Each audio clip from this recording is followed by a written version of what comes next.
Lastly, listening to soccer commentators may sound like a foreign language if you aren't familiar with the vocabulary. Just like any other sport, soccer too has its own terminology. Here are a few of the more common words that you are likely to hear. Pitch refers to the soccer field. A booking refers to receiving a yellow or red card. Boots are the soccer cleats. A cross is a pass that goes from the sidelines into the penalty box area.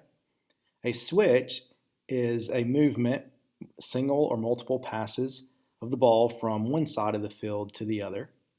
Dribbling, like basketball, is running with the ball, but obviously in soccer, at the player's feet. A pass is simply a kick to a teammate. A shot is an attempt to score a goal. It could be with any legal part of the body. A trap is another name for receiving the ball. A tackle is an attempt to win a ball by kicking or sliding towards the ball. A tackle does not have to make contact with the player. Space is referring to an open area of the field.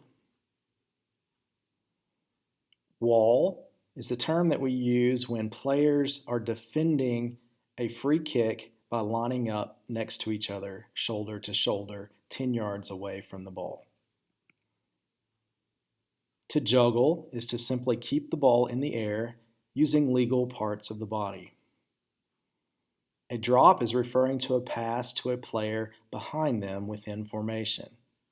So maybe from a midfielder to a defender. Support refers to a player's position in order to help defend or attack. Volley is referring to kicking the ball out of the air.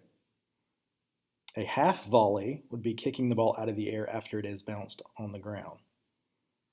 Hat trick refers to scoring 3 goals in a game by the same player. An assist is a pass that directly leads to a score. First touch is a skill of gaining control of the ball to set up the second option.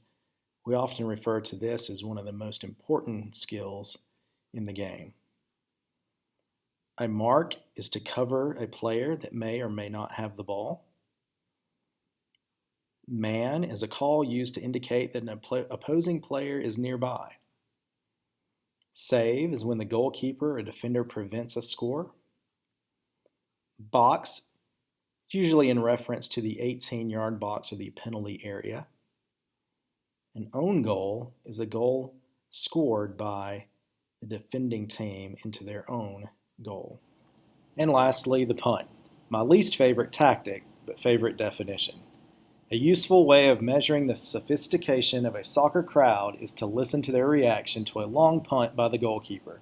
If they ooh and ah as the ball arcs downfield for 40 or 50 yards, chances are they don't know too much about soccer. A long punt, assessed by football criteria, is impressive.